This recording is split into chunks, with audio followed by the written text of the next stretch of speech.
We do this every time. I know. Okay. Welcome back to the Pursuit of Yappiness podcast. I'm Daytona. I'm Michaela. And I'm Paige. Yay! And this is a podcast where we yap. And you listen. Yes. So listen good, because we have a very exciting episode today. Very first guest. Our first guest, our dear friend Paige. Thank you for joining us. Yes. My pleasure. The pressure is on now. Yeah. Oh my gosh. I'm so happy that we're having our first guest after the computer crashed and we lost the episode. Yeah, could you I imagine? was wondering that. I wasn't going to ask. I was like, where's the next episode? Yeah. We lost 4. Oh, no. It's devastating. It is. Yeah. But now we have a plan for data backups, and Yeah. so it will never happen again. Correct. Yeah. I never backed them up or anything. I had a few old episodes backed up, like old, but they were already published. So I was like, well, these are useless. So yeah. That's when your soul just leaves your body. No, literally. Yeah. Yeah. It was, Literally. yes, we went through a grieving period. Truly. I'm still kind of holding out hope, I know. but it's one of those things where it's like, To retrieve them? yeah, because there is a way. It's just you have to find someone who's willing to do it, and how much money do you have to pay them? Oh, okay. So I'm holding out hope, but it's kind of holding out hope in the sense of like a millionaire who freezes his head in hopes that in the future they'll be able to resurrect him. It's like that. Like technology needs to progress yeah. a little bit. You could like label them like the lost records or something like that. No, totally. Yeah. If we do, it's gonna be like, The lost a little- archives. Yeah. Yeah. yeah. Time capsule episode. Yeah, That's yeah. what we call Oh, it, yeah, if yeah, we yeah. ever recover them. There you go. Yeah, like, and hopefully it'll be one day when the podcast actually makes money. Yeah. And so we'll pay for it and then pay to get it recovered. Yep. And then we can be like, look, audience, a little, like... On Patreon. From 3 years ago, go to our Patreon and you can listen to these. Archived episodes behind the paywall. Yeah. It's, so devastating. We lost some good episodes. Anytime I think back, obviously all I can think about is the Ryan Gosling slutty little glasses. That's just the big thing that's present in my mind from those episodes. Yeah. Have you seen Project Hail Mary, Paige? No, I want to though. You read the gotta book though, watch right? No, Recently? I have not read the book I thought either. you were in the middle of reading it. No, you had told I'm me in where the I middle could of get it. And then we have our book group and I was like, this is never going to happen Yeah. because I'm always just trying to catch up on the book group Yeah. book. Well, even if you don't read it, you should watch the movie. Yeah, it's for sure. very good. So good. I've heard that it's We've really just good. been sending each other back and forth like posts about the movie, making each other cry. It's so good. It's such a beautiful film. It is cinema. It's not just a movie. Okay? Yeah. It will change your life. It's literature for sure. It's so good. Did Ryan Gosling go from Barbie to this? Did he have any other film? I don't think he Was did Barbie anything before or between- after Fall Guy? Before. Okay, So he did Fall Guy. Okay. And I feel like there was one other thing in there that I never saw, see. but I don't know. Ryan Gosling. I love this man. Okay. He's a very good actor. He can do a lot of different things. Yeah, Fall Guy was in 2024, and then Project Hail Mary in 2026. Yeah. So, Fall Guy was also very good. I would recommend. I did like Fall Guy. It was funny. I always get confused with Fall Guy with who's the guy who plays Deadpool? Ryan Reynolds. He was in something that was, I thought it was Fall Guy, but he's like an NPC. Oh, Free Guy. Free Guy. Yeah. Yes. Yeah, no, Fall Guy's about stuntmen. Okay. Ryan Gosling is a stuntman on movie sets. And it also has Emily Blunt. Yeah. Oh. It's I like very Emily. cleverly done movie because it's a lot of meta. Like it's a movie about making movies and like Yes. stuntmen about being stuntmen, and like the Ryan Gosling is a stuntman, but obviously in the movie he has to have a stuntman. Like it's just there's a lot of layers. It's like Inception. Yeah, I was gonna say. It's very good though. And he looks like beefed in this movie. The jacket is doing a lot of work. Like, wow. yeah, no, he looks jacked. Anyway, I mean, if you're like jumping off buildings and being crashed in front of cars and stuff, like you have to be muscular or else you'll get injured. yeah, it's true.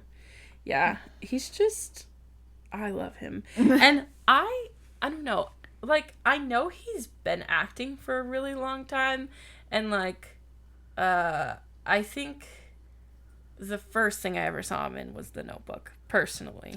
Oh, I've got a deeper cut. I forgot he was in it.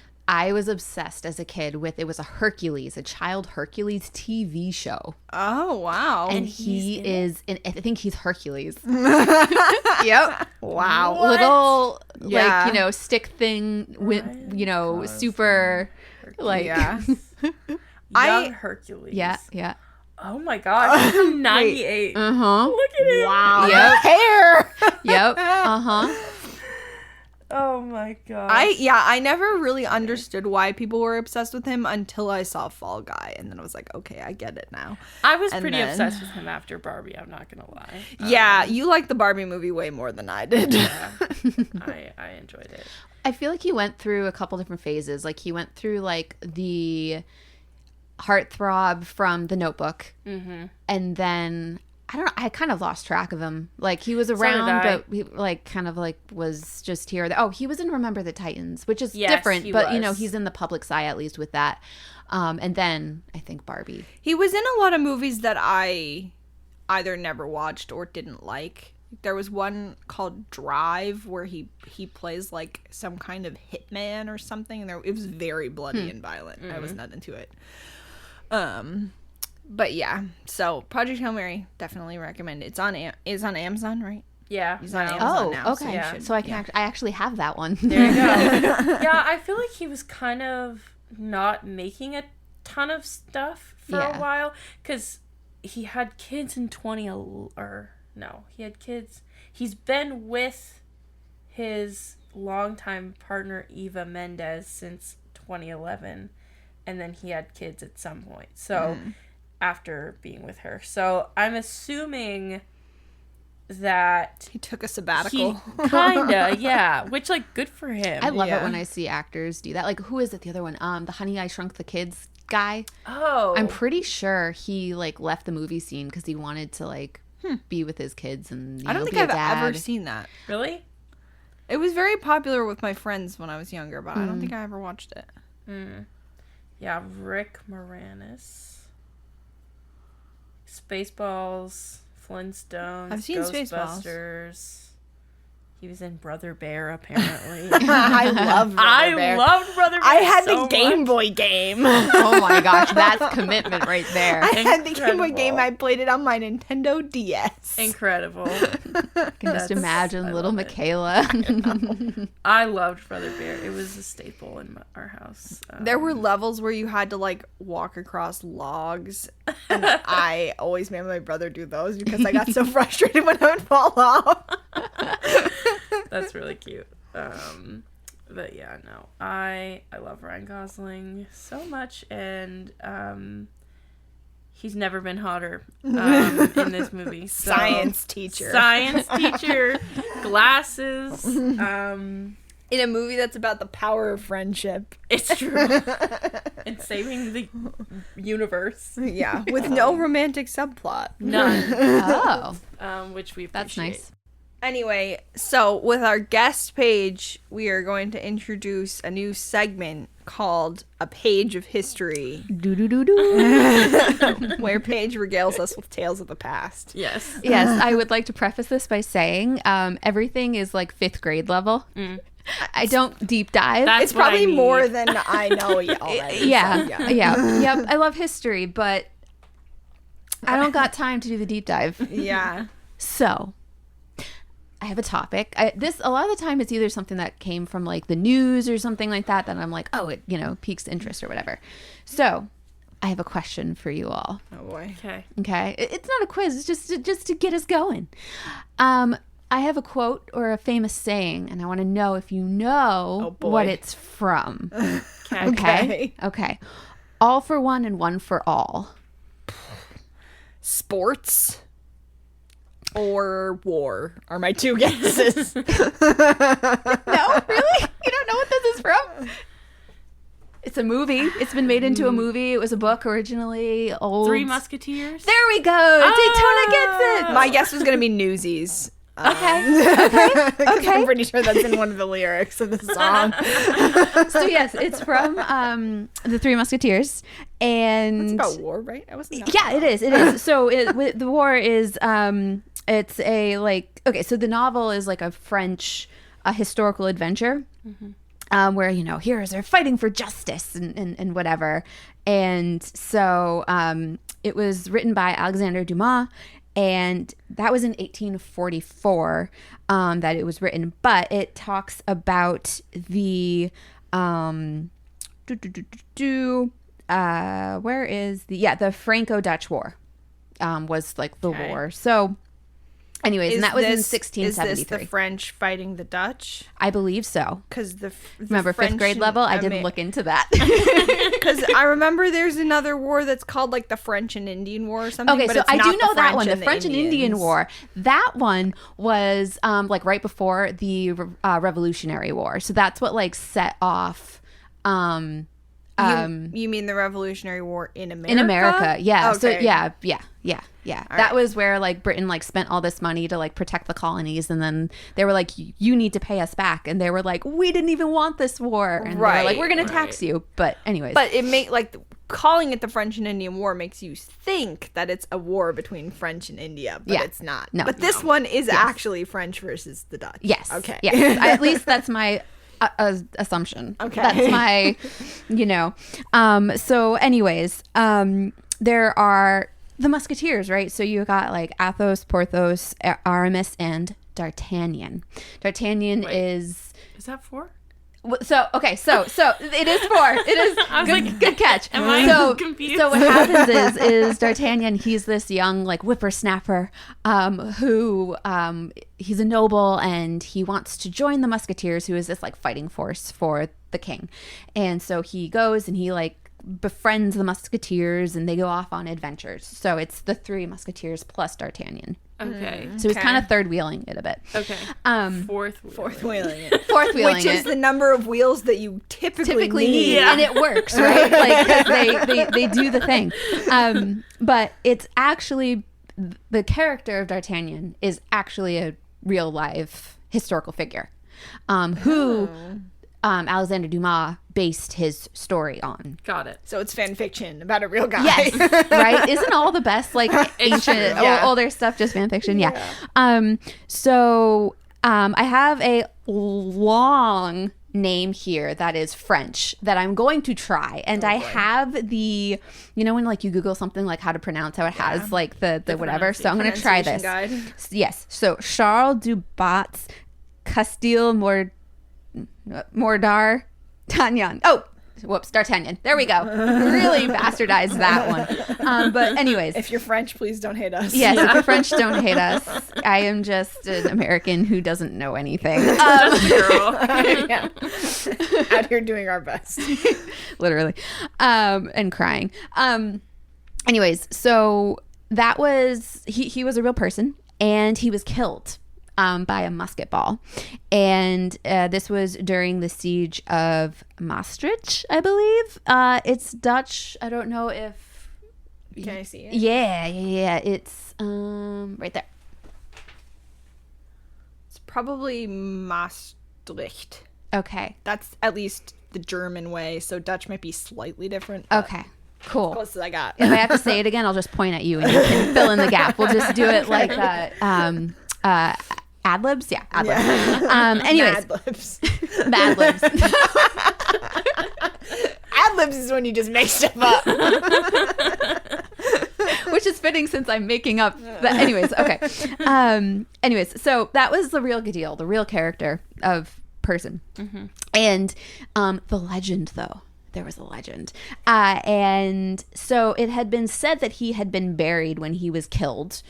There was a siege on Maastricht.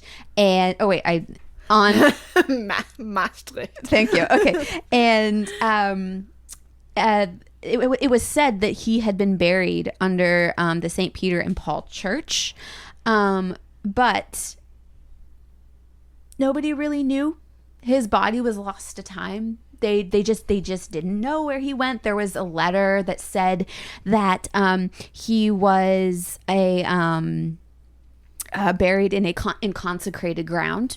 Right. So there's like all these, it's very much like a treasure hunt or like, it kind of has the beginnings of a vampire story where it's like nobody knows where the body went because it wasn't dead. Maybe that's the new story. It's the Three Musketeers, but they're vampires.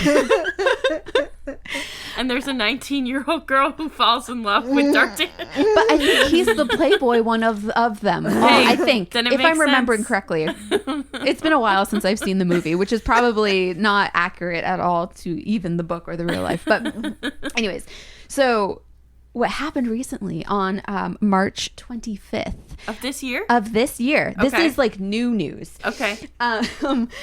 So at the church, the St. Paul and Peter and Paul Church, there was some loose floor tiles, and they were working workers were like, oh, we gotta fix these. It was near in the nave. By like the front altar and stuff, and they were removing the tiles, and they uncovered a burial, a body, and so the skeleton had been buried beneath the floor, and people were like, "Oh, this could be the remains of D'Artagnan," and so and there was a lot of people had been like, this church might be a location because it's near where the siege was, and there was a lot of different things. Speculation. There was a lot of speculation, and there was a particular like city archaeologist whose first name is Wim.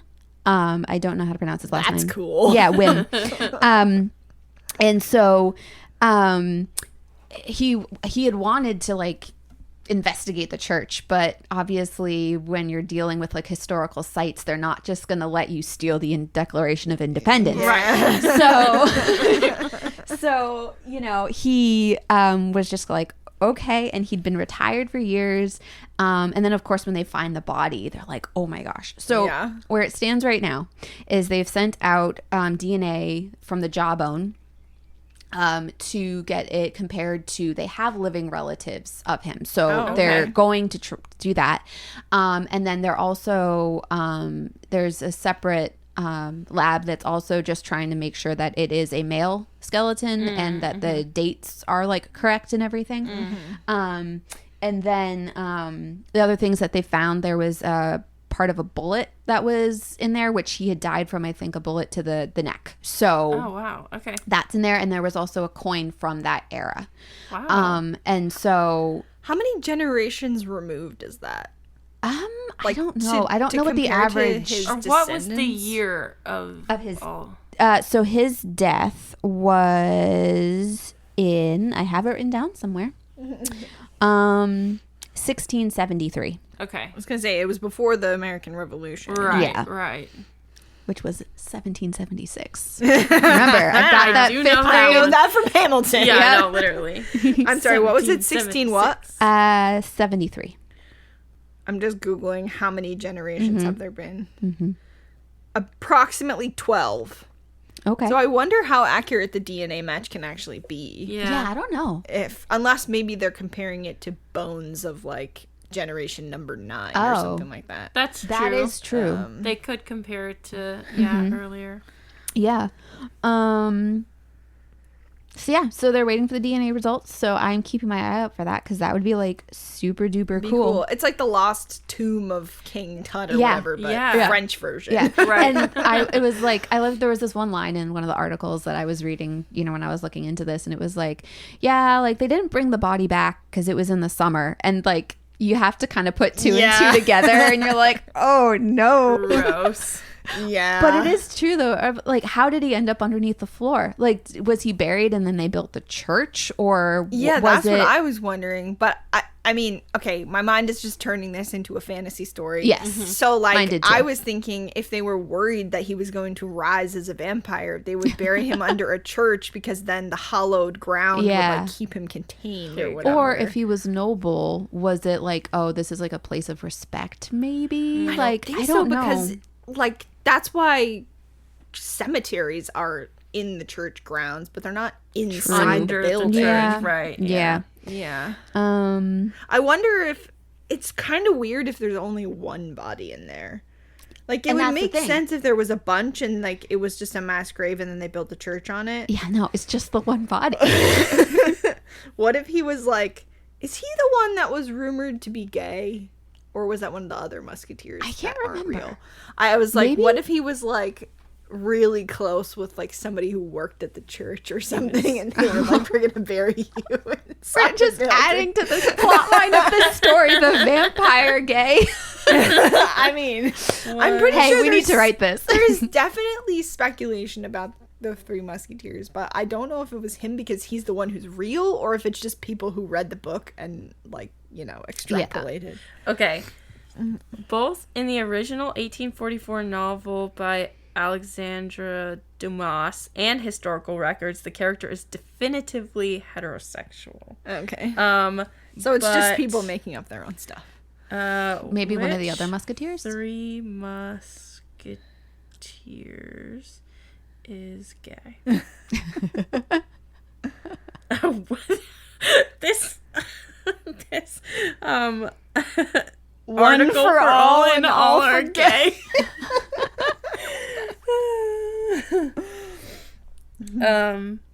Okay, because D'Artagnan successfully pursues liaisons with 3 women. It says. Successfully Pursues pursues. liaisons. Oh my gosh. That's one way to put it. Wow. It says in modern pop culture retellings, the character of Porthos is Okay. famously depicted as bisexual or queer.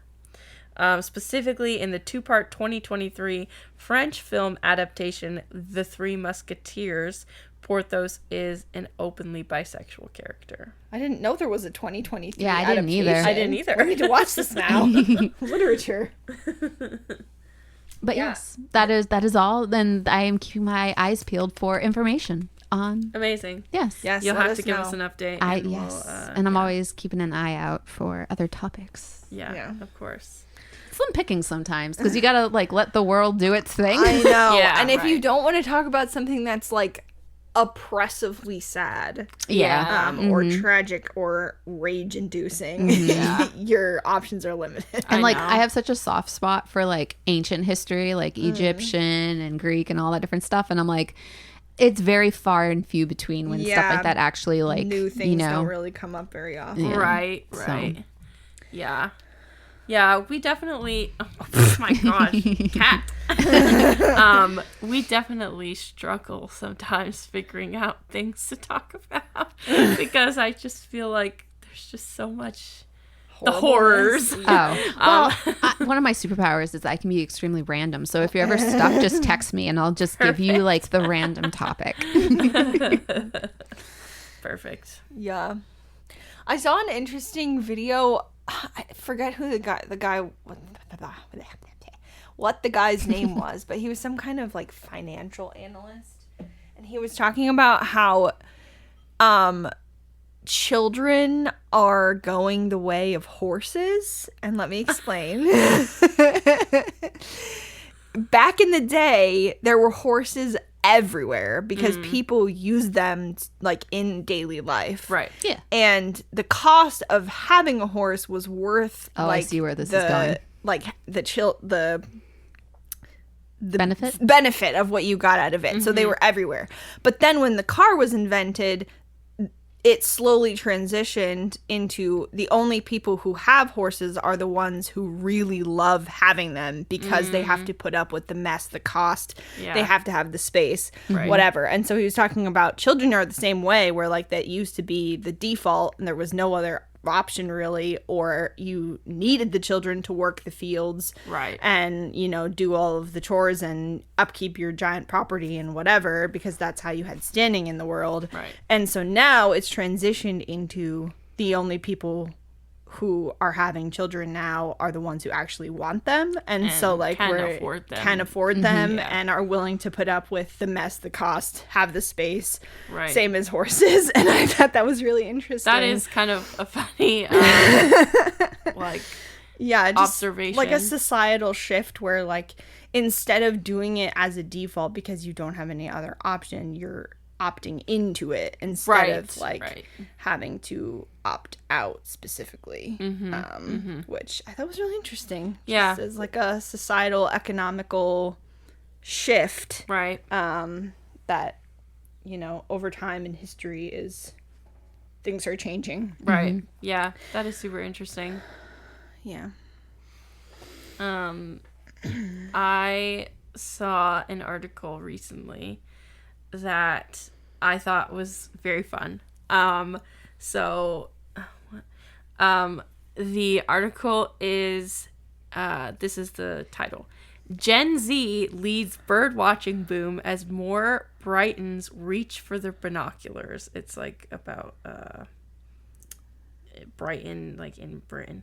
But basically it's like, bird watching is no longer a niche, old-fashioned pastime, says RSPB, as research shows 47% increase in the hobby. Wow. I've seen it. Like, so I, go on drives all the time, and I will see, it's so funny because it's like there'll just be these like groups of people together, and they all have binoculars, or the I think that they're just like the scopes from like cameras, like the high definition, it's like a monocular or something like that. Yeah. And they're all looking in one direction, and because I have some friends who are super into it.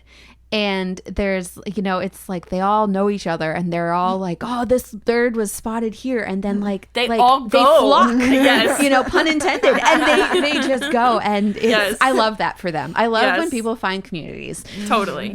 Yeah. My boss / friend, he has his own like bird watching group. I love that for him. And we've gone a handful of times. Yeah. And it's so fun. I recently bought myself a pair of binoculars because I was like, I've got nature in the back. Like, I can watch birds, and I like going. I think it's super fun. But yes, he's like hardcore. Like, he went to the Amazon. Look at birds. Oh, wow. Yeah. And like wildlife and stuff. So yeah, he's real into it. We bought our binoculars to watch the groundhog in the backyard. There you go. Yeah. My best binocular watching was a whale. Oh, and it was I was working, and it was the middle of the day, and we didn't have kids at the time because I work at a school, and or worked at a school, and the science teacher that I was working with was like, there was some type of whale, I can't remember what type, that was like right off the coast. It's close enough that you can see it with binoculars. Let's go. So we like ditched. And we drove down, and like, it's like a 5-minute drive, so it's not crazy. And it was great. It was awesome. It was really cool to see. That's awesome. There was news crews there too, so I was like, oh, like we're actually seeing something right now. Like this is important. Participating in history. Yeah. Uh-huh. But yeah, it says almost 750,000 Gen Zers, 16 to 29-year-olds in Britain regularly enjoy watching birds. Why do you think that is, though? Like, I was going to say, does it speculate? So because I have some theories. Let's see. It's like real life Pokemon Go. Pokemon Go feels like a someone. Yes, so, Jess Painter, 24-year-old and member of the RSPB's Youth Council, said she had noticed more young people bird watching with knowledge and passion shared in new ways on social media. And this is a quote from her. When I'm watching birds, I'm not thinking about anything else. It's a moment of peace and a way to reconnect with nature and with myself. By taking a moment to be curious, to watch, listen, and learn, you open yourself up to endless small moments of wonder. Which, that totally makes sense. Like, because I know in one of the lost episodes, I remember talking about how, like, getting into bird watching as a hobby, and how I feel like just so much of our lives right now are just go, go, go. And, like, we're always on the move. We're always in a hurry. Our nervous systems are, like, in overdrive constantly. And so bird watching, you have to be quiet. You have to be still. You go slowly. Like, you're not... It's not a grind hobby. It's not something you can, like, rush. You can't get better at it. You can't get better at it in the traditional sense. You can't profit off of it. Right. And so it's like all you're doing is just sitting in nature, watching these creatures and existing. Yes. Yeah. And so I think there's just something, like, our nervous systems are so fried that I think we crave something where we don't have to, like, perform, you know? Yeah. That was going to be one of my theories, is that anytime you have a hobby, there's always a societal pressure of, like, you should make that hobby profitable. You should get really good at it so that you can sell it online, or like make a business or a side hustle or whatever. But this is something where, like, there's literally no way to do that unless you're, like, charging people to come with you. But that takes a certain amount of organization that a lot of people just don't have. But also, like, being outside is something that people struggle to do now, because, like, lots of hobbies are inside, and there are very few public spaces where you're allowed to exist without spending money. And so this is something that lets you be in the fresh air and doesn't require a lot of, like, physical exertion. Like, you don't have to be exercising or playing sports or whatever.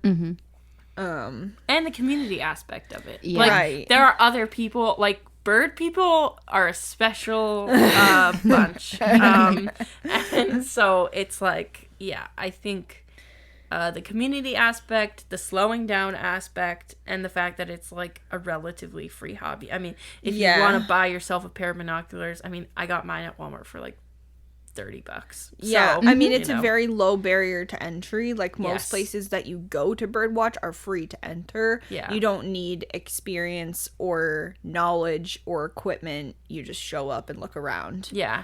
And, like, you know, the Merlin Bird app, not a sponsor, is free. Like, you can just buy it or get it, like, download it on your phone and, you know, listen for birds. And, like, you can Google birds. Like, I'm pretty sure the iPhone, if you, like, take a picture of a bird and, like, you go to info or whatever and your camera roll, it'll tell you what kind of bird it is. Yeah, it's the same with plants. If you take a picture of a flower or a leaf or whatever, it'll tell you what it is. But I'm sure there are even, like, bird identification apps too that, you know, like, for pictures and stuff. But yeah, I mean, it's a low stakes hobby for sure. There's not a ton of investment up front. And birds are everywhere. Yeah, like, exactly. If you had, if deer spotting was a hobby, you'd have to go to very specific areas. Right. Or, like, you know, rabbits or whatever. But birds are literally everywhere. Yeah. And they change out quite frequently because of migratory patterns Right, and totally. everything like that. So... And there's certain times of year when you see certain, like, different kinds of birds. Yep. It's like the fishing in Stardew Valley. Yeah. Like, yes. so it varies, which would also make it interesting, you know, because it's not always the same stuff that you're gonna see. Yeah, totally.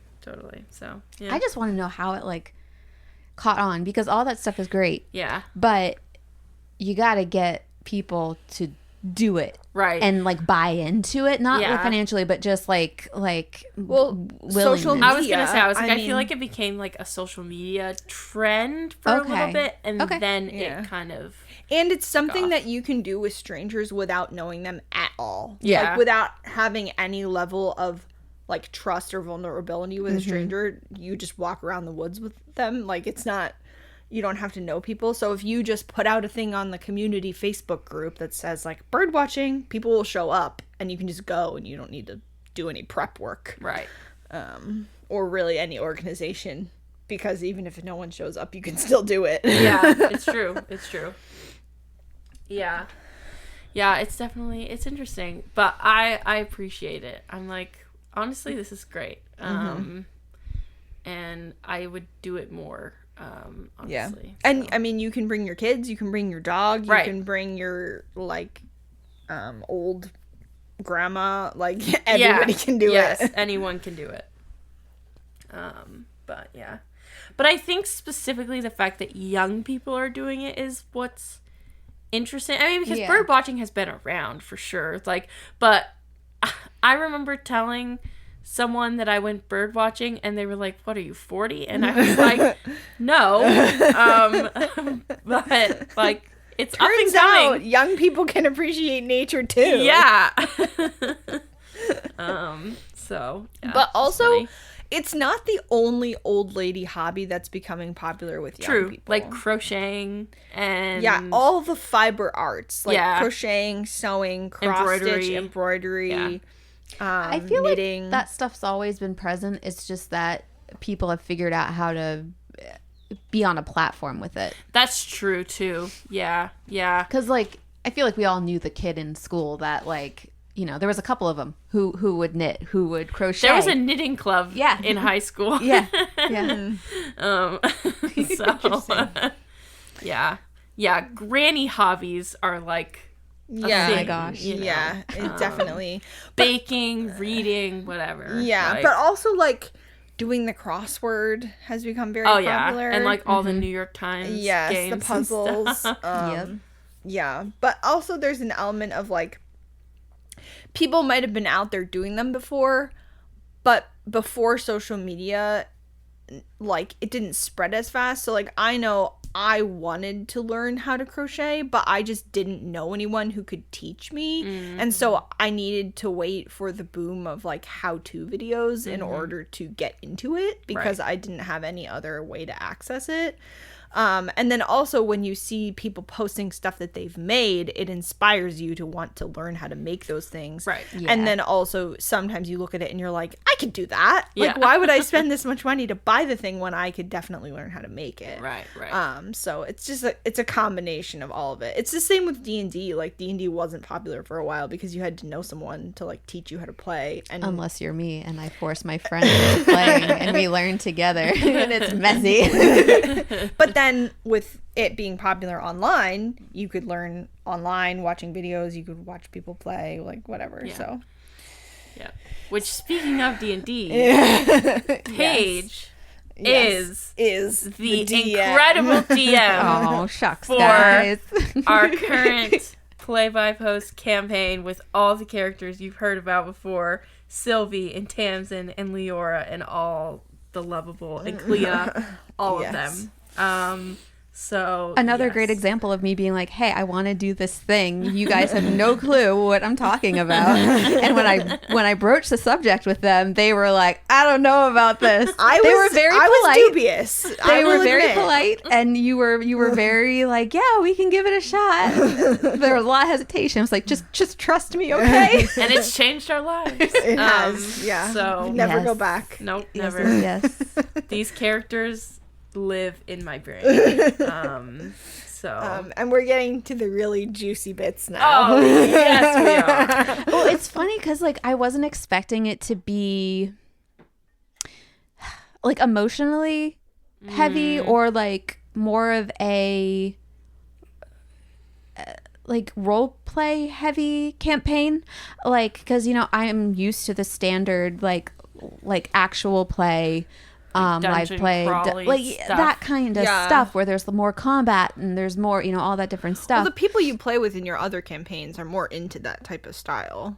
Yeah, they are definitely into it. But I think that there's something special about the play-by-post format that allows for this because the pace is so much slower. So you can actually really think about, like, what your character is thinking and why they're doing what they're doing. And being able to put the emotional moments into words and not have to just, like, on the spot figure it out. Right. It's like we're not the Goes a cast long of way. Critical Role where we can just, like, you know, improv emotional moments on the spot. Yeah. Like, you know. And I feel, too, like, from a DM standpoint, like, I don't really have much planned. I just kind of, the track in front of the train because this format allows for that. And so I can tailor it to like what you guys are enjoying, and I can also tailor it to what I know would completely torture you. So it just works, There is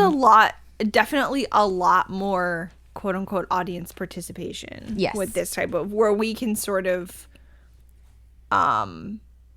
we work together to build the scaffolding of like what we want to happen in the story. Like we sketch out the plot together. That is not normal. At least for the other groups that I've been in for play-by-posts. Yeah. That I think is at least, and I haven't been in many, but they still very much keep the DM in like the driver's seat.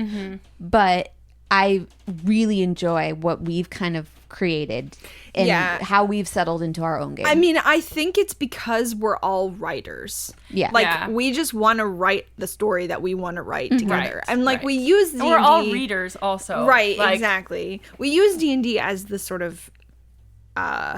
vehicle to write the story, and we use the mechanics as building blocks, and the dice rolls kind of add an element of surprise and mystery. But generally, like, we have a story that we want to tell, and we're writing fan fiction about characters that we made up. Yep. Yes, 100%. 100%. Which I think is just called writing, but it is.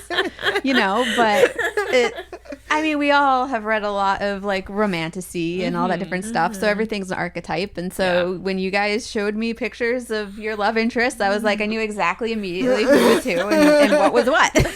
Yeah. But it's the kind of archetypes where like you just eat it up every time. Oh, 100%. 100%. Even though it's like, I don't know. I feel like I'm willing to freely admit there's nothing original in this campaign. Oh, no. There is absolutely nothing new and original at all. I mean, Leora and Sylvie are basically Elsa and Anna from Frozen.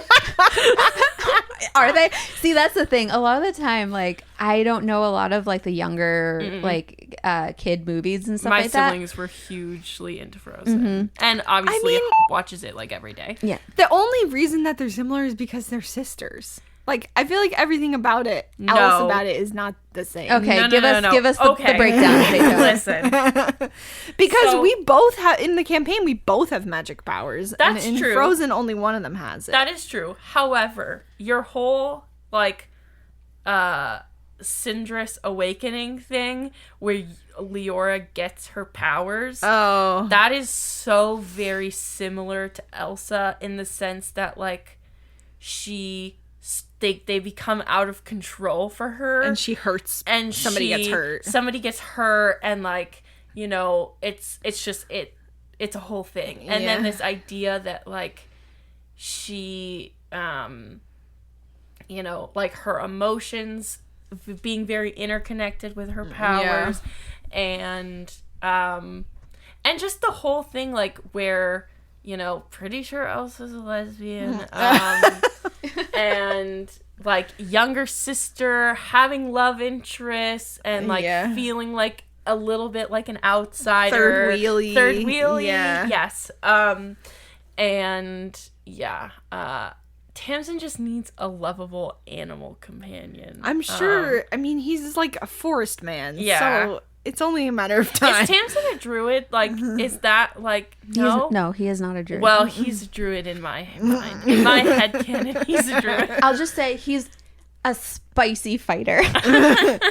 Yeah, there are subclasses of fighter that have like some magical. I will say it's not necessarily. So I kind of kept to NPCs are not player characters. Like I don't create characters. So he is a veteran.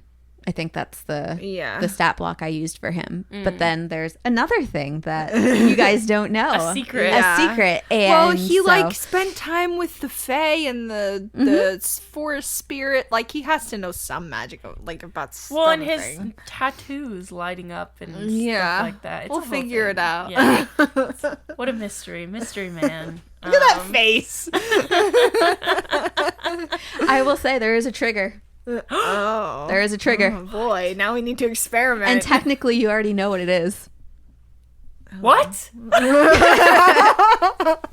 Wow, revelations on the podcast. Yep. And now I need to go back and reread I know, everything. everything from the beginning. I mean, Scrolling. if anything, Well, that's what the document is for. if Yes. anything Command F. is a Yep. trigger is just that, like, if Sylvie's in danger, like Probably. I mean, because that's what triggered his forest magic last time. Because even we were remember unconscious. You're warm, but you're not there. Okay. It does semi have. It is causative sometimes. Okay. Got it. So we'll have to read up. We'll have to do some research.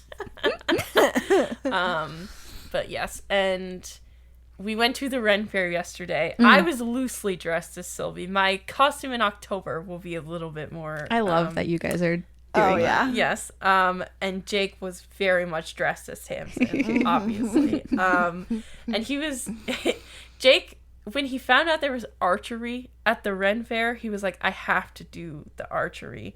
And when he was doing it, Michaela and I were taking a picture of him. And honestly, I bet in the live photo, like, if I turned the sound on, you could hear what I'm saying. But I was just like, I'm very attractive. So I need to get Tamsin a bow. A Okay.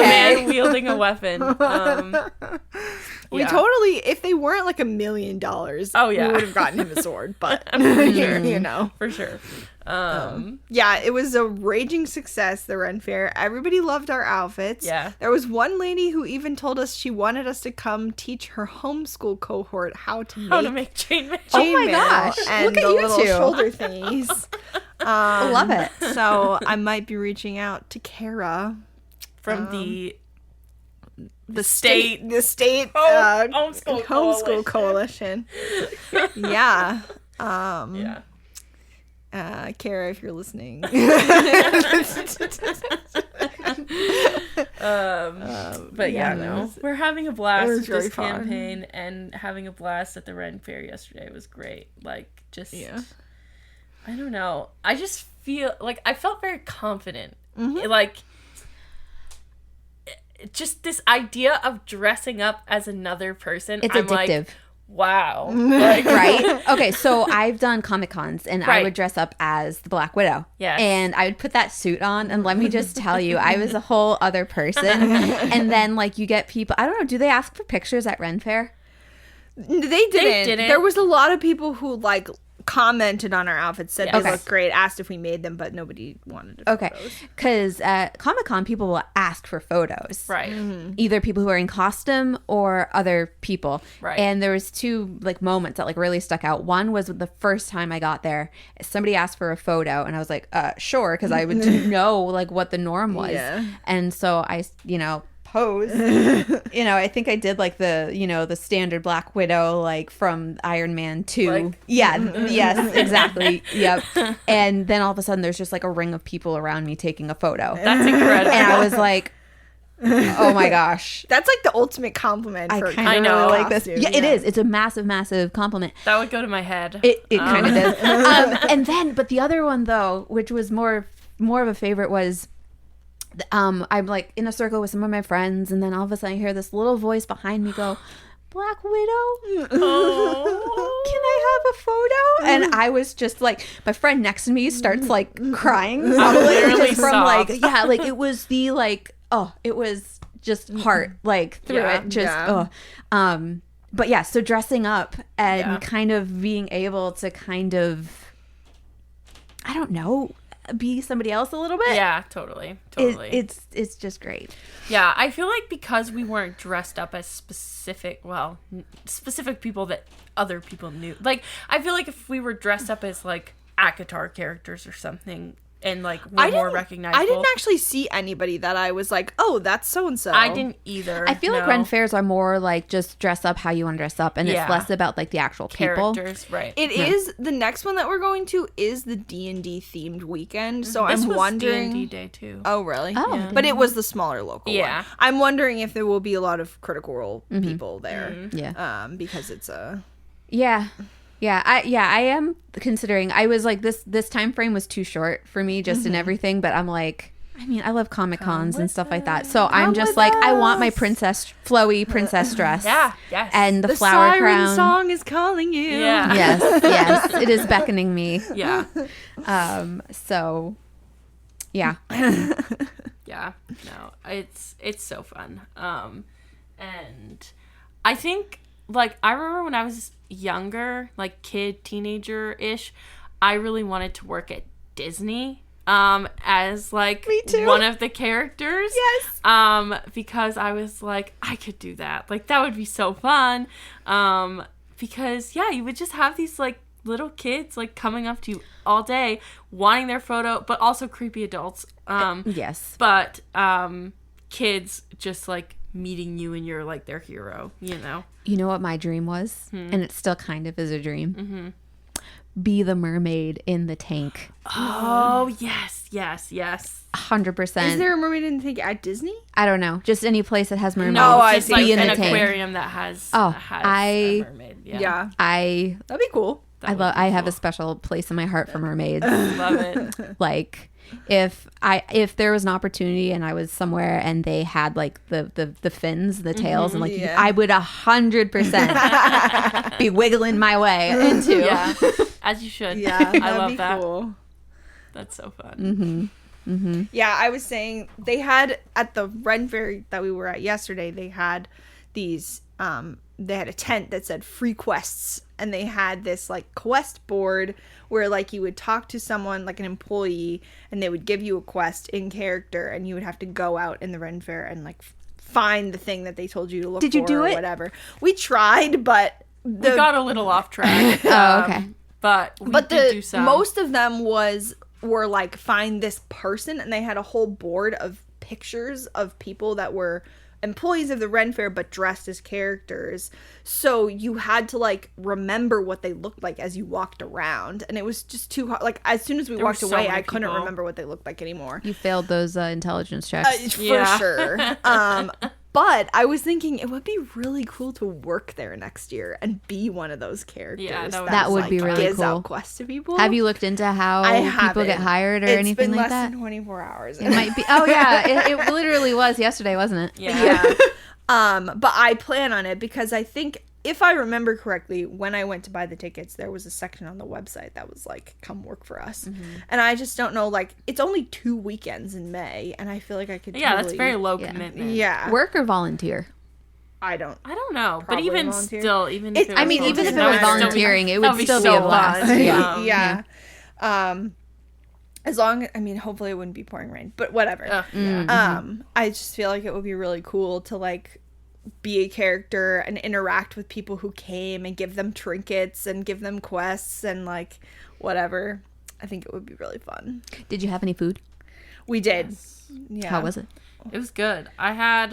It was like a mashed potato. It was like a loaded mashed potato thing. Ooh. And it had like barbecue pork and like baked beans and stuff like. It was pretty good. And we had a pulled pork sandwich with crispy onions and stuff. Y'all, But you're the- making me hungry, and I've got a Pop-Tart in the car. Like, there's no comparison. The truck that we got this food from, the logo was a pig with abs and a wizard hat, and Wait, it was what? called Hocus Smocus. I did not. I am see there for abs that. and a wizard. That's hilarious. Oh my gosh. Yeah, it was pretty great. I should And not find just- that as great as I I find that. I love it, and I feel like the Ren Fair is one of the few places where you can find people who lean into that type of humor and Yeah. like aren't ashamed and embrace it, and like the whimsy and the fun that we're always talking about on this podcast that the world needs more of. The people who go to It's these very types present. of things are very into it, and like you don't have to be embarrassed. You can just go as wild as you want, and everybody is into it, which is really cool. There was a person that was literally dressed as like a dandelion. Like She that was. was I really think she was cool. supposed to be a fairy. Probably a but she fairy, was yes. holding like a giant. Oh, I thought that was attached to her head. No, she was holding it over her shoulder. Oh, Yeah, but it was like a okay. poofy white, dandelion. But It was crazy giant. looking, and it was very sparkly. It was Hold really on. sparkly. I'm really well, probably not. Did I get a but picture of I it? feel like you took a picture. Well, I'm just curious if it was inspiration or Oh, I did. Here, look. That's really cool. Yeah. It reminds me of Ella Langley's. I can't find it. Oh, here. Maybe not. Her like album cover. Oh, yeah. I see that. I see that. Yeah. Jews in Texas. It's a good song. Yeah. I just feel, those people who like, they just wear like historical clothes as their normal everyday outfits. I'm kind of jealous of them. I know. Right? I know. I wish I could be one of those people.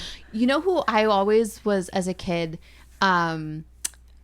This was my like Halloween dream. Hocus Pocus. You know exactly what I'm gonna say. The girl, the love interest, when they go to the house and she's dressed up in like the like revolutionary like dress. Yes. I loved that style of dress, and I still do love that style of Very dress. Pirates of the Caribbean. Yes. Looking. Yes. My heart calls to everything that is or is close to anything that is of Pirates of the Caribbean. I just didn't know it at the time. Yeah. Totally. Yep. Totally. Yeah, I'm very excited for October.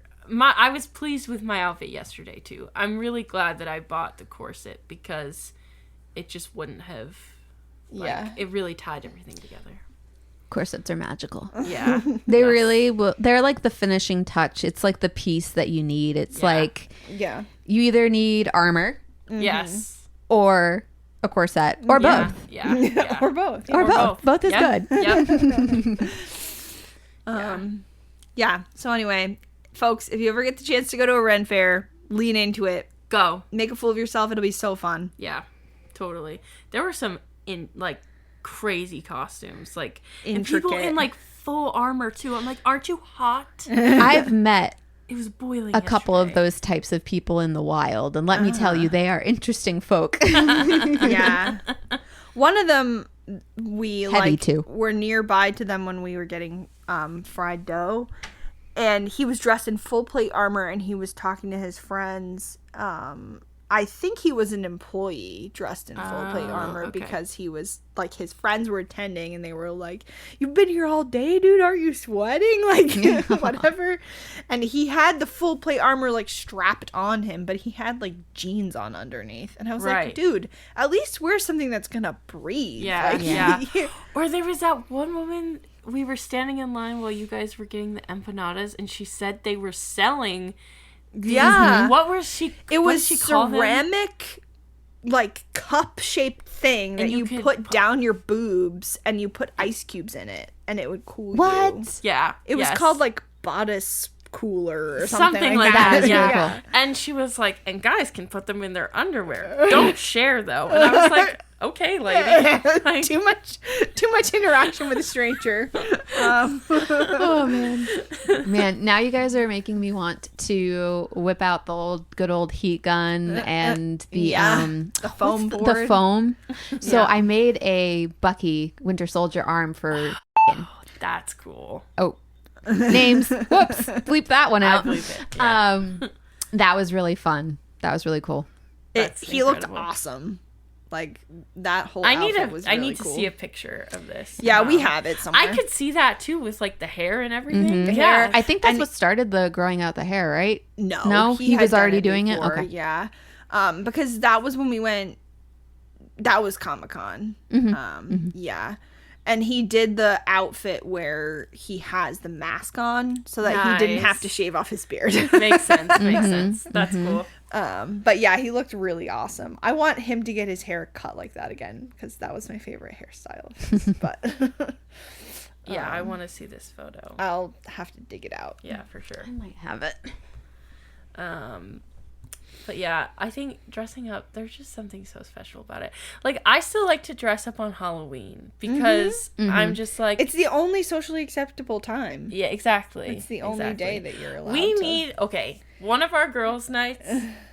Oh, I'm here for We should this. have a, like, wear something you'd never wear anywhere else kind of, like, night. Yep. And we should actually go somewhere. Yep. Yep. and We so- went on the drive back from the Ren Fair yesterday. We went to an ice cream place. Oh my gosh. I People love were it. staring at us, but it was really cool. The guy behind the counter was like, "You guys look sick." We were like, "We know." And then as we were walking out, there was other Ren Fair people walking In the parking lot, yeah. Um, Because it wasn't very far away. Yeah. I would imagine they were going to be seeing costumes all day. yeah. Because it was so warm. Yeah. Yeah, it was a perfect ice cream day yesterday for sure. So, yeah. Circling back around to books, I finished Queen of Shadows yesterday. Nice. Oh. Yeah. How far did you get, Paige, when you were reading Throne of Glass series? I think that was the one that I read. Maybe. Okay. What's the one before that? Airfire. Well, Assassin's Blade, The prequel. the one. prequel one. And I then read that one, Airfire. and then I read the Air of Fire, and then I might have read Queen of Shadows. Is the Queen of Shadows the one that some people say you should read in tandem with another one? No, it's the So- two that are after that. Okay, so I read Queen of Shadows. Okay. The beginning was very slow. It took me multiple months to get through the first half. But then it really picked up, and I finished it last night, and I was literally sitting there like my whole body was tense, and I was holding my breath, being like, "Please, everyone, make it to the end alive." Then. Yeah. It was very tense. That's Sarah J. Maas. Yeah, well, because four books before this one have ended in a horrible place where Yeah. everyone is miserable. And so I Yeah. was like, please, just be good.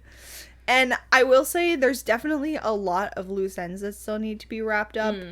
But if they were making it into a TV show and it got canceled early and this is where they stopped it, I would be happy. Oh, well, good. All right. Good to know. So it has to that know. kind of like bittersweet, like, Yeah. so Makes sense, you'll have to makes read it. sense. Yeah, I look forward to it.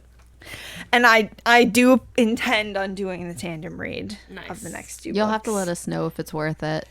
Well, I'd like to see your. I have them both, so I mean, I feel like there's no downside. Like if you're renting them and you can't finish Right. them both on Yeah, time, yeah. then it might be harder. But if you own them both, then Yeah. I don't see why not.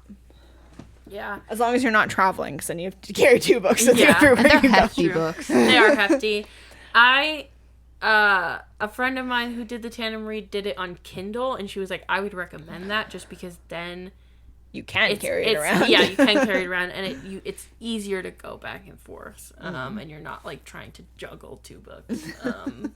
Well, it's like a couple chapters at a time. Yeah, it's exactly. not like It's page not like by page page. by page. That would be horrible. No, I wouldn't even. I would say that's not worth it. Like, I would be like, yeah, I'm not doing all that. Like, sorry. We're at an hour. Do we want to wrap it up or? Sure. Okay. I have some poems. Perfect. We usually wrap up our episodes with poems. So I've got two that go together. Robert M. Drake writes poems about cats. Cute. And I just love them. They warm my heart. The first one is called Sometimes Cats Teach Us How to Stay. The day I met you beneath a rusted stairwell, I learned that trust is not a given. It's negotiated slowly, breath by breath. You watched me with wary eyes, and I matched your stillness, showing you I would not rush you into my world. When you finally stepped forward, it wasn't a single act of bravery. It was the accumulation of every small permission we had granted each other. In that moment, I realized that belonging isn't about claiming. It's about inviting and waiting again and again until fear softens into curiosity. Sometimes the lesson of a cat isn't how to love. It's how to linger long enough for love to arrive on its own. I like that. Right? I thought it was very cute. I like that a lot. And then there's another one by the same guy, How a Cat Saved Me Without Trying. There were nights when grief sat across from me at the kitchen table, eating my appetite and leaving me hollow. I didn't need advice. I needed a witness who would not look away. You appeared with quiet regularity, curling up beside me, your purr blending with the hum of the refrigerator. Your body was small, but its effect was enormous. You anchored me to the here and now when my mind threatened to drift into memories. Without ever intending to, you taught me that sometimes saving someone means simply staying beside them long enough for them to save themselves. Aw, that's so sweet. Right? I really liked it. That's cute. We talk a lot about how, like, when people are in crisis, a lot of the time you can't really do anything. And you just have to show up and be there and exist. Yep. And yeah, I really like that because my cat is always there, like, just chilling with me, and he doesn't, like, it amazes me how, like, he doesn't really expect a lot. Like, he just wants to exist in the same room, to the point where if I go in a different room and close the door, he sits at the door and yells. And then he'll stop when I come out. He doesn't want me to do anything. He just wants me to be around. He loves you. I know. Cute. So yeah, I thought that was very very sweet. That is very sweet. And then I have one more that's called Ode to Friendship by Noor Hindi. The night so warm I could fall in love with anything, including myself. My loves, you are the only people I'd surrender my softness to. The moon so blue, and yes, what's gold is gold. What's real is us, despite a country so grieved, so woke, so death. Our gloom as loud as shells. Listen, even the ocean begs. Put your hands in the sand, my friend. It's best we bury ourselves. What's heavy becomes light. Love. Love it. You know, I love anything that's about friendship. So, I figured since we have a friend on the pod, it's Yeah. perfect thematic. yes. Love it. Love it. Love it. Love it. Yeah.